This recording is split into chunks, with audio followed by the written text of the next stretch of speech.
Okay, hi. So there's been a lot of conversation online based off of some information that went out about how to throw proper cuts in SCA, cut and thrust, and good calibration, and why pulling your cuts or trying to stop the momentum of your cut to soften it is not only impractical, it's almost scientifically impossible.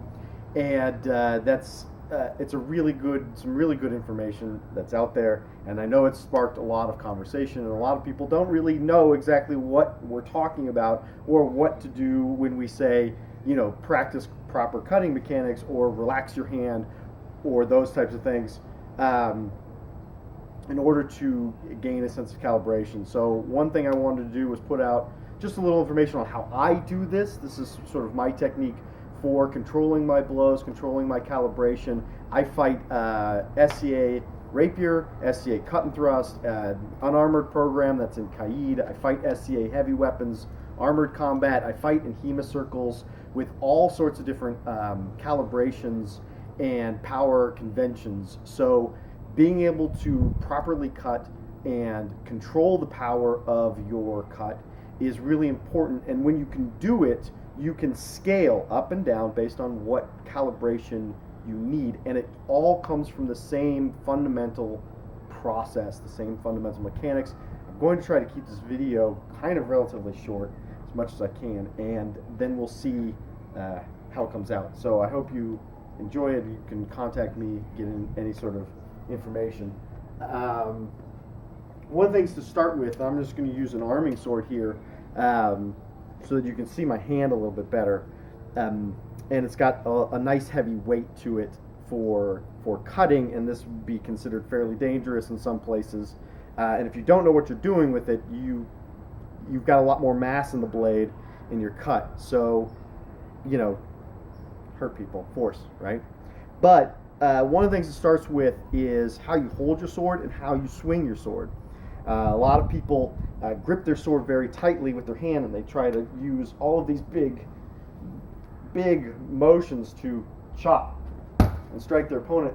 Isn't a lot of kind of control. There's not a lot of subtlety in it. In the grand scheme of things, there isn't a lot of defense. There isn't really a lot of technique. So the first thing I advocate is opening your hand, is relaxing your hand, and gripping the sword much more like a handshake than a hammer. And so I call this the hammer grip, and this is often called a handshake grip. It's just like you're shaking somebody's hand.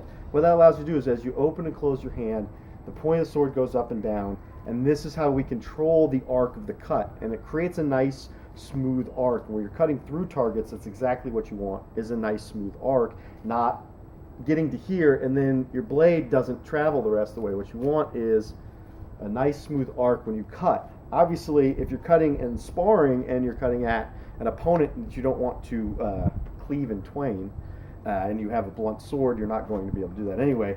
We're not going to get all the way through that arc, but what people are trying to do is they try to stop that cut. What they end up doing is pulling backwards, and this creates actually a whipping motion of the sword, which impacts harder at the point, right? So as I do that, not only do I create a fairly undefended blow, you can see that my sword's not in front of me, but I actually I create a whipping action that drives the point further forwards as I'm trying to pull it backwards. And that's where a lot of people say don't try to pull the cut, right? Also, I'm not really going to be able to, once I start that blow in real time, I don't have, like, trying to stop that, you end up fighting like this, and that's not real good cutting mechanics either, right? You want to be able to generate strength and body mechanics without force, and that's what we were looking at, is how to use our own mass and our own momentum to support and control that calibration. So the first thing is opening and closing the hand is essential to being able to throw your cut. If you just start with something like this, you can just practice opening and closing the hand in order to send your sword. I'm not doing anything except for closing my hand to send that sword forwards, and then I combine that with an arm extension. And as I extend my arm, this is where I start to learn how to control that cut, is that I'm starting my cut by squeezing the hand, and then I'm relaxing the cut as I extend forwards, right? So I squeeze the hand and kind of relax the hand. I'm not dropping the sword, obviously. I still want to control the sword, but I'm not powering into that cut by squeezing all the way through it. I'm squeezing to start and relaxing the hand to finish. Squeeze to start, as you can make a Molinet. Squeeze, relax, squeeze, relax, squeeze, relax. All of these motions are squeeze, relax, right? And once I get that, as my arm extends forwards, I create a safe cut. I'm defended because of the arc of my attack as that arc comes through. If I miss, it just keeps going because all I've done is actually just relax my hand. So if that's how my tip cuts happen and my misses, but once I get into contact, see the momentum of my hand continues to go through. I'm not trying to pull my hand back at the last minute, which is not very practical, right? Especially if somebody steps into this and I'm doing that, I'm going to end up whip cutting them, or I'm going to end up bashing them and try what I'm trying to pull because my arms. But here, even as they come forwards, my hands relax and it will absorb the blow, and they'll step. This is where the end of the power is at the end. So as we said in the paper, if you step into that, you'll hit it before the power generation happens, right? And so this blow will actually be softer than this blow, even if I'm hitting hard, right?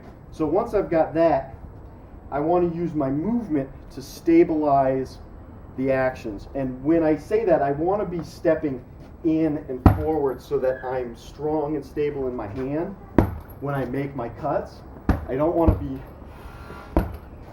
This is bad. Again, you see the whip action that happens and my whole body's going backwards. It's really bad cutting mechanics, and not only is it not generating good cuts, it's creating contact without real technique, right? What I want is to be able to cut through. So I want to be going forwards with those actions, right?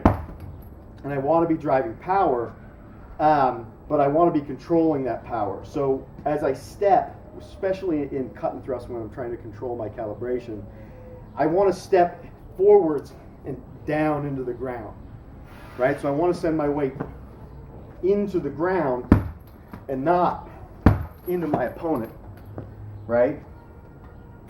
Or not like...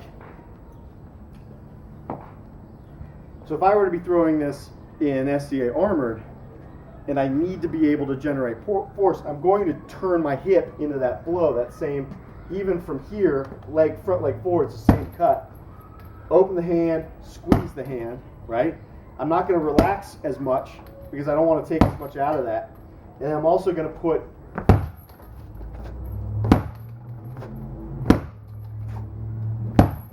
the weight of my body, the weight of my hip.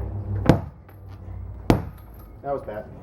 But so the weight of my body and the weight of my hip is driving into the blow. Whereas if I want to take that blow out, if I want to take that power out, I can throw the same attack, drive my weight down, as opposed to in, right? Now I'm doing just real light, right? None of those are over-calibrated for cut and thrust, even with a stick. They're just 1, 2. Not if I do the same thing generating power. You see that? The hip drives into the blow. I'm not doing that. I don't really have to with a real sword. When you're cutting, you don't really. You can make nice, easy slices.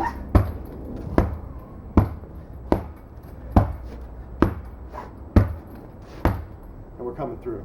Okay, so that's kind of the general gist of what we're talking about when it comes to calibrating cuts, opening and closing the hands to use the sword to create an arc, extending the arm. When I cut, my arm really only goes straight forwards.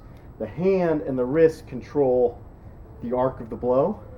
So the arm isn't really doing much, and as far as right slashing through, it doesn't have to. Right, you want a nice. In fact, it's better if it doesn't. Nice, even, smooth steps. You want to control your weight so that you're driving force into your hand, and not powering way out at the tip. There's no need for that. The more that you can control the fight here at the strong of the blade, so that you dominate and control their sword with yours, the safer you're going to be. The less you're going to have to fling the sword. The less fast you have to move. The easier everything's going to work.